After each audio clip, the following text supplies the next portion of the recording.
Pertama gini, kami menghormati tuntutan yang sudah disampaikan oleh jaksa penuntut umum dalam menjalankan fungsinya dalam penanganan perkara ini. Tapi sekali lagi setelah tuntutan ini tadi kami sudah sampaikan kepada majelis hakim akan ada waktu yang cukup bagi kami.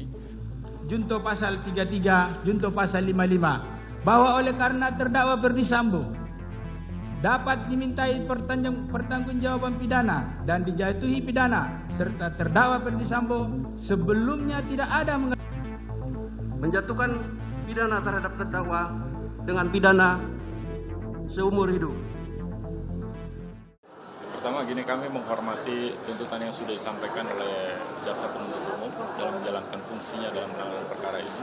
Tapi sekali lagi setelah tuntutan ini tadi kami sudah sampaikan kepada majelis hakim akan ada waktu yang cukup bagi kami 1 minggu untuk menyiapkan tanggapan yang nanti akan kami muat dalam pembelaan pledoi, baik nanti disampaikan oleh Pak Ferdy Sambo secara pribadi maupun kami sebagai penasihat hukum. Jadi nanti bagaimana merespon tuntutan ini akan kami sampaikan secara utuh, secara lengkap nanti dalam pembelaan kami. Kira-kira itu.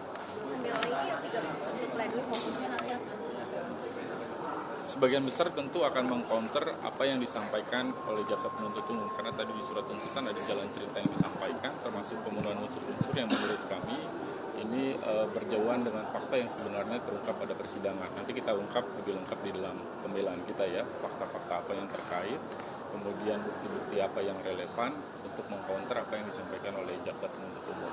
Dari sisi kami tentu sebagai penasihat hukum, juga dari sisi Pak Sambo. Karena memang ada bagian-bagian tadi yang tidak lengkap disajikan secara utuh dari fakta persidangan yang sebenarnya sudah diungkapkan dalam sejak persidangan pertama, terutama di agenda acara pembuktian ya, dari keterangan saksi-saksi maupun alat bukti. Gitu. Mas, tadi kan soal perintah penembakan itu kan juga menjadi salah satu unsur pembunuhan berencana. Ini apakah nanti juga akan disinggung dalam pledoi? Ya pasti kita singgung soal itu juga, terutama soal konstruksi berencana, karena fokus jaksa penuntut umum dalam surat tuntutannya adalah terkait dengan 340 pembunuhan berencana. Apakah benar unsur berencana itu terbukti, nanti kami akan sampaikan juga dari sisi tanggapan kami dari sisi penasihat hukum. Kira-kira. Pledoi ini apakah 35 barang bukti kemarin yang diperlihatkan yang mengumpulkan foto dan video atau ada yang ditambahkan lagi?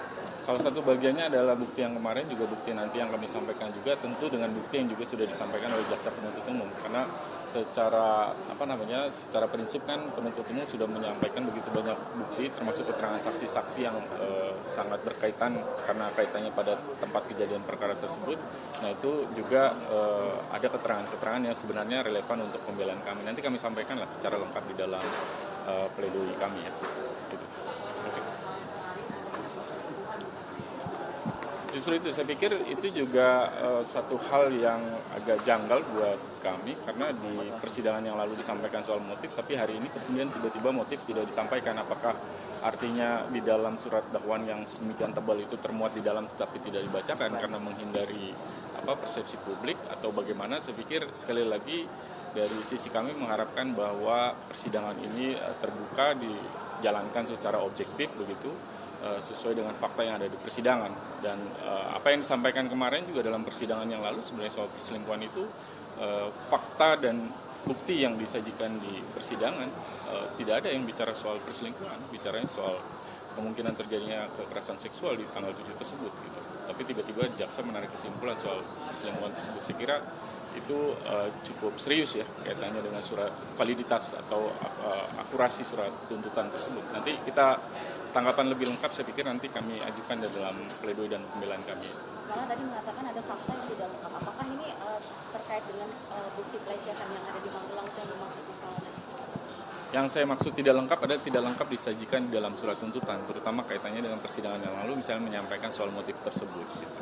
Nah motif itu kan harus diungkap sebenarnya ya pada persidangan yang lalu kan jaksa sendiri yang membawa hasil laporan Apsifor dan ahli Ibu Reni sebagai ketua Apsifor yang sudah melakukan asesmen dengan 12 orang timnya.